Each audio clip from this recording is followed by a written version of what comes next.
Propósito na oração de Edward Bulls. Capítulo 8. Em nome de Deus, imploro que você permita que a oração nutra sua alma como as refeições nutrem o corpo. Permita que seus períodos fixos de oração o mantenham na presença de Deus ao longo do dia, e a presença dele frequentemente lembrada seja motivo sempre vivo de oração. Tal lembrança breve e amorosa de Deus renova o ser de um homem, aquieta suas paixões, supre luz e conselho na dificuldade, gradualmente subjuga o temperamento e o leva a dominar a alma com paciência, ou então se entrega ao domínio de Deus. Fenelon. Devotei tempo e atenção demais ao exterior e aos deveres públicos do ministério. Mas essa é uma conduta errada, pois aprendi que negligenciar a fervente comunhão com Deus em meditação e oração não é a forma correta de remir o tempo nem de me preparar para ministrações públicas. Honestamente, atribuo minha presente apatia à falta de tempo suficiente e tranquilidade para a devoção particular. Por falta de mais leitura, isolamento e devoção particular, tenho pouco controle sobre meu temperamento. Um dia infeliz para mim por falta de mais tempo de solitude e oração. Se faço alguma coisa, se deixo de fazer alguma coisa, que eu seja perfeito na oração. Afinal, o que quer que Deus estabeleça, a oração é a maior delas. Oh, que eu seja um homem de oração. Henry Martin. Que os homens haviam deixado de orar no tempo de Paulo, não podemos afirmar com certeza. O fato é que, na maior parte, têm deixado de orar agora. Estão ocupados demais para orar. Tempo, força e todas as habilidades são depositados como tributo ao dinheiro, aos negócios, aos assuntos deste mundo. Poucos homens entregam-se a muita oração. O grande serviço da oração, para a maioria dos homens, é uma atividade apressada, trivial, enfraquecida e pobre. Paulo ordena que paremos e coloca um peso sobre os homens pela oração. Levar os homens a orar é a solução infalível de Paulo para os grandes males da igreja, do Estado, da política, dos negócios e do lar. Ponha os homens para orar e então a política será purificada, os negócios prosperarão, a igreja será mais santa, o lar será mais doce. Antes de tudo, recomendo que se façam súplicas, orações, intercessões e ações de graças por todos os homens, pelos reis e por todos os que exercem autoridade, para que tenhamos uma vida tranquila e pacífica, com toda a piedade e dignidade. Isso é bom e agradável perante Deus, nosso Salvador. Quero, pois, que os homens orem em todo lugar, levantando mãos santas, sem ira e sem discussões. 1 Timóteo 2, 1-3 e 8. Mulheres e crianças de oração são inestimáveis para Deus, mas, se a oração deles não for acrescentada de homens de oração, haverá grande perda no poder da oração, uma grande brecha e depreciação no valor da oração, grande paralisia na energia do Evangelho. Jesus Cristo contou uma parábola ao povo, mostrando-lhe que os homens deveriam orar sempre e não desanimar. Homens fortes em todas as outras coisas deveriam ser fortes na oração e nunca se render ao desânimo, fraqueza ou depressão. Homens corajosos, persistentes, formidáveis em outras atividades, deveriam ser cheios de coragem, fortes e incansáveis na oração. Os homens devem orar, todos os homens devem orar. Os homens, não as mulheres, homens em sua força e sabedoria.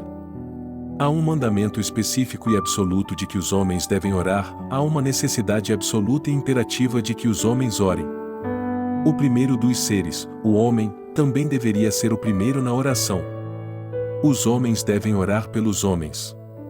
A instrução é específica e restrita. Logo em seguida, temos uma instrução específica em relação às mulheres. Sobre a oração, sua importância, amplitude e prática, a Bíblia aqui lida com os homens em contraste com as mulheres. Os homens são decididamente ordenados, seriamente responsabilizados e calorosamente exortados a orar. Talvez porque os homens sejam avessos à oração ou indiferentes a ela, pode ser que eles a considerem algo pequeno e não lhe deem o devido valor, significância ou tempo. Mas Deus deseja que todos os homens orem e, por isso, o grande apóstolo destaca o assunto e enfatiza sua importância. A oração tem importância transcendente. A oração é o agente mais poderoso para fazer avançar a obra de Deus. Somente com um coração que ora e com as mãos é que podemos fazer a obra de Deus. A oração é bem-sucedida quando todas as outras coisas falham. A oração alcançou grandes vitórias e resgatou, com notável triunfo, santos de Deus quando qualquer outra esperança já estava perdida.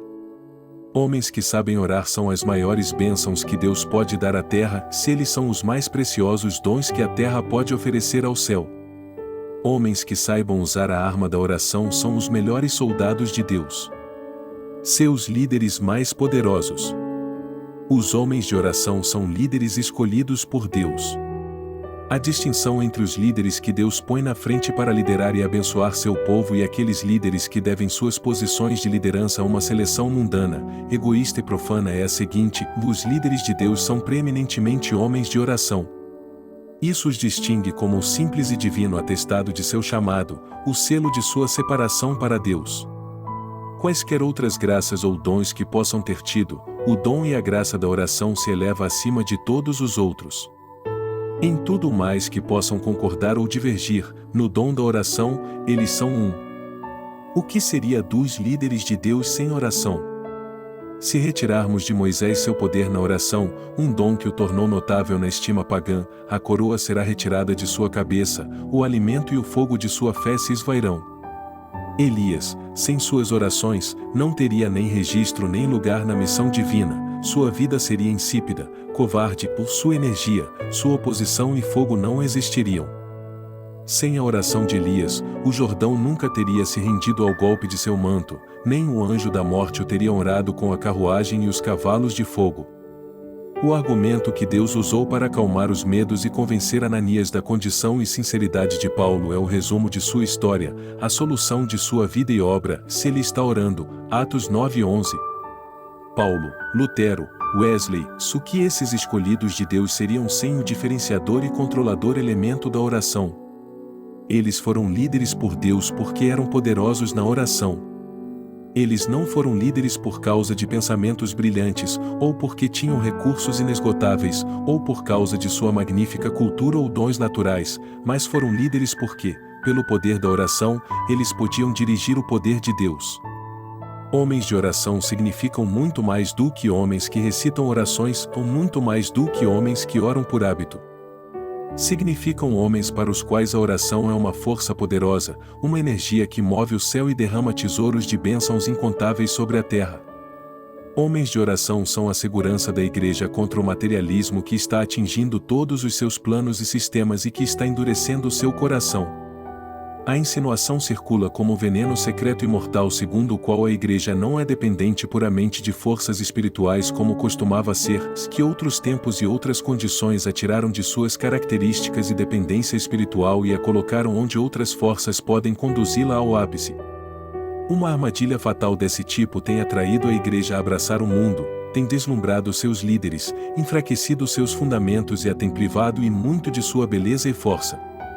Os homens de oração são os salvadores da igreja dessa tendência materialista. Eles derramam sobre ela as forças espirituais originais, erguem as barras do materialismo e a impelem às profundezas oceânicas do poder espiritual. Homens de oração mantêm Deus na igreja em plena força, ou mantêm as mãos dele no leme e treinam a igreja em lições de força e confiança. O número e a eficiência dos trabalhadores na vinha de Deus em todas as terras dependem dos homens de oração.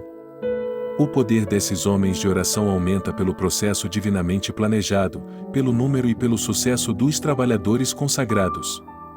A oração abre grandes portas de acesso, concede santa capacidade para entrar, santa ousadia, firmeza e frutificação. Homens de oração são necessários em todos os campos do trabalho espiritual. Não há posição na Igreja de Deus, elevada ou não, que possa ser bem preenchida sem oração incessante. Não há posição em que os cristãos se encontrem que não exija a plena atuação da fé que sempre ora e nunca desfalece.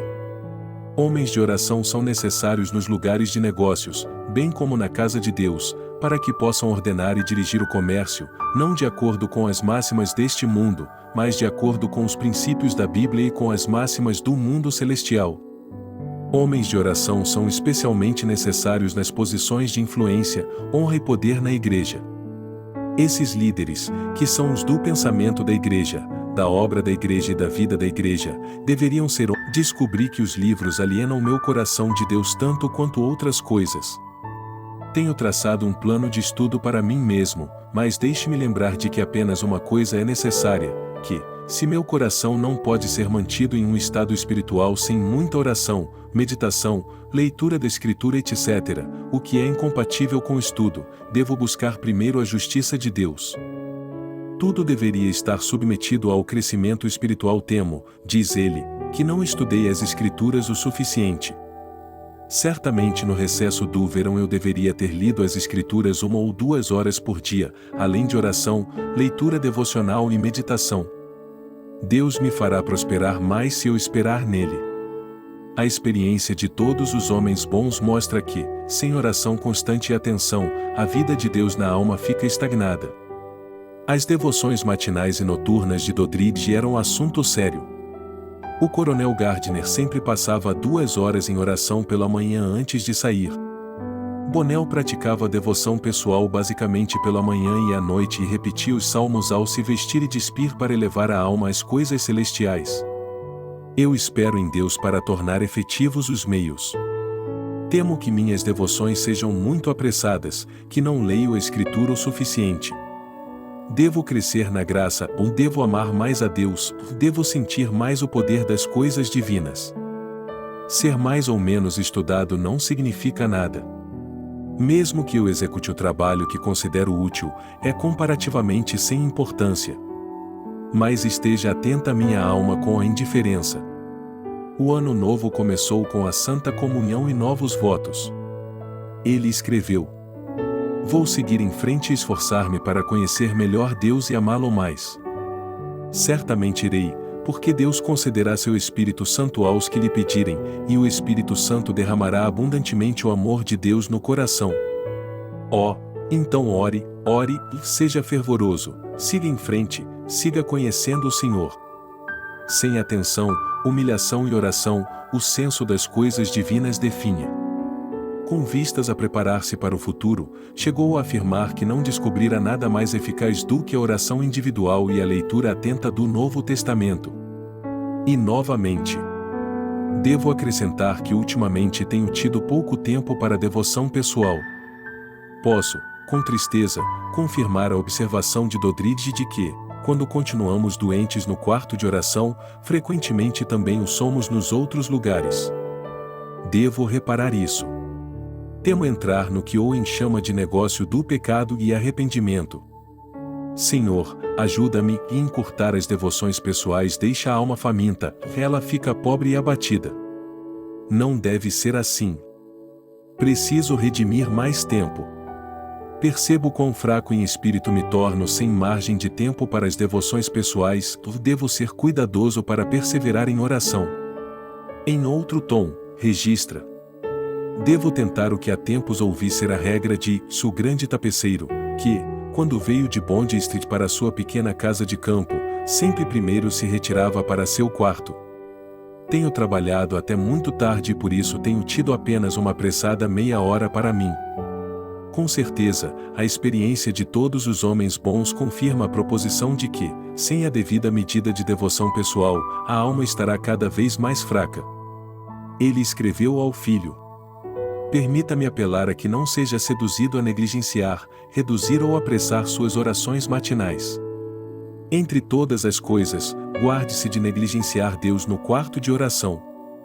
Não há nada mais fatal para a vida e o poder da religião. Mais solitude e horas mais cedo, ore pelo menos 3 vezes por dia. Como eu poderia servir melhor se cultivasse uma comunhão mais íntima com Deus? Wilberforce conhecia o segredo de uma vida santa. Não é aí que a maioria de nós falha? Estamos tão ocupados com outras coisas, tão imersos em fazer o bem e em dar prosseguimento à obra do Senhor, que negligenciamos os períodos de quietude em oração a Deus, e antes que percebamos, nossa alma está fraca e empobrecida. Uma noite sozinho em oração, diz Spurgeon, pode fazer de nós novos homens, tirados da pobreza da alma para a riqueza espiritual, do tremor para o triunfo. A vida de Jacó é um exemplo disso. Em tempos passados, o ardiloso trapaceiro, sempre barganhando e calculando, pouco amável em quase todos os aspectos. Mesmo assim, uma noite em oração transformou o enganador em um príncipe que prevaleceu e se revestiu de majestade celestial. Daquela noite em diante, ele vive nas páginas sagradas como integrante da nobreza do céu. Não poderíamos nós, pelo menos de vez em quando, nestes cansativos anos na terra, separar uma única noite para tal enriquecedora troca com o céu? Por acaso não temos ambições sagradas? Estamos surdos para os anseios do amor divino? Entretanto, meus irmãos, para a riqueza ou para a ciência os homens alegremente deixam seus sofás macios, e nós não podemos fazer isso repetidamente por amor a Deus e pelo bem das almas. Onde está nosso zelo, nossa gratidão, nossa sinceridade? Fico envergonhado ao censurar dessa forma tanto a mim como a você. Será que podemos nos demorar no Jaboque e clamar com Jacó quando ele agarrou o anjo? Com você pretendo passar toda a noite e lutar até o romper do dia. Certamente, irmãos, se entregamos dias inteiros a tolices, podemos separar um espaço para a sabedoria celestial. Houve tempos em que gastamos noites inteiras em libertinagem, em danças e folias do mundo, ou não nos cansávamos. Repreendíamos o sol por nascer tão cedo, desejando que as horas demorassem para nos deleitarmos em alegrias mundanas, e quem sabe, em profundo pecado. Por que motivo então nos cansamos nas ocupações celestiais? Por que ficamos cansados quando nos pedem para vigiar com nosso Senhor? Levante-se, coração preguiçoso, Jesus o chama. Erga-se e vai encontrar o amigo celestial no lugar em que ele se manifesta.